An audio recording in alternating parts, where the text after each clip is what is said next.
Hey everyone, it's Katan, founder of BossBabeBlog.com, and today I'm talking about why convenience isn't always the most important factor.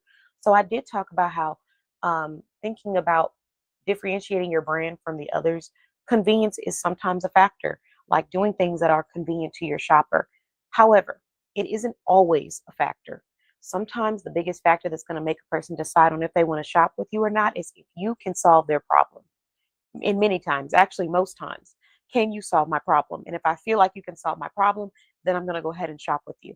So yes, convenience is important, but the way that you deliver the convenience, if you're trying to be convenient in prices, that may not be the factor, because there are people out here who will spend $50 on a service that maybe you go somewhere else and you would spend $5 on it. Why would they spend 10 times more? Because of the experience that they're receiving with that service. So although convenience is important, what's more important is the experience that you're providing and the solution that you are committing to deliver, and how well you're able to communicate that solution. Because if you can communicate the solution, then most likely you're going to get those customers who believe in what it is that you're doing and feel that you are the right place for them. So that's the message that I want to leave with everybody is don't get too obsessed with trying to be overly convenient, because again, when you are an entrepreneur or a business, people are coming to you for the solution. You have to have a sense of leadership and a sense of worth and knowing yourself in order for you to provide that solution. So a great example for me as a business consultant, I've had times where people were expecting convenience in areas that I cannot provide that for them without not being able to do my best work. For example, like I might have been in a consult with somebody and they're like, I don't feel like taking notes today. You mind writing those notes in a consult or as I'm coaching you? No, you're going to take your own notes because this is your business. This is your baby. If you want it, work for it. Now, we do have recordings for people that want to go back and listen to the recordings and take their own notes. Sometimes we'll have audio notes or we'll have like a recap, things like that. But if you have personal notes that you're wanting to take that are coming from your brain, you'll have to take those notes. So am I focused on trying to be the place where I just say yes to everything? No. I'm focused on being the place where I hold people accountable for taking ownership of their own business and their own decisions. So get off of autopilot where you're thinking that everybody else is in control of your success and your growth, and really step and lean into your business like you care about it.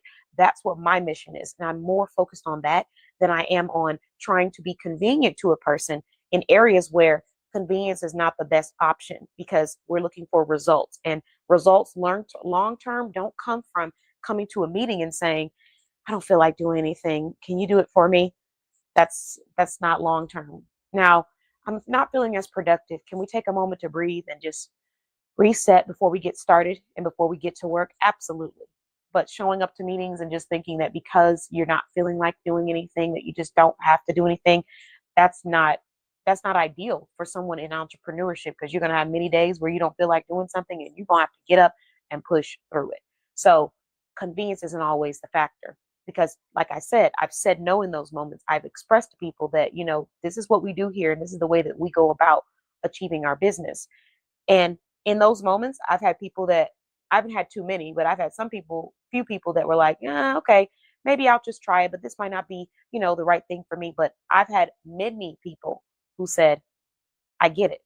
I understand. Next time that I come to this meeting, I'll be prepared. I'll have the energy and the attitude of somebody that's ready to win. I'll show up and respect my own time. Because for me to show up somewhere and then say, I don't feel like doing anything, hey, you do it for me, that's already disrespect to my own time. So convenience is not always a factor that's going to make a person want to invest in you, spend money with you, or choose you to help them elevate or to help them have a better quality of life. Keep that in mind. Bye-bye.